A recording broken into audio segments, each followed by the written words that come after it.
কষা কষা তরকারি করছি। এই দেখো, হাঁসের ডিমগুলো তো আগেই দেখলে, হালকা করে একটু ভেজে নিলাম। আর এগুলো হচ্ছে নতুন আলুগুলি গোটা গোটায় রেখেছি, একটু কষা কষা তরকারি করছি।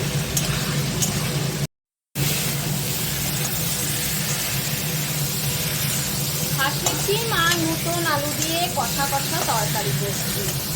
অনেক দিন ধরে হাঁসের ডিম খাওয়া হয় না, তা ভাবলাম শীতও পড়ছে আর বাইরেটা দেখবে, দাঁড়াও দেখা, এই দেখো বাইরেটার কি অবস্থা, কেমন মেঘ করছে দেখছো।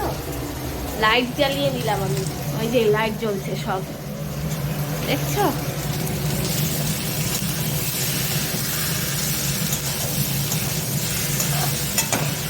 এমনি ঠান্ডা, তার মধ্যে আবার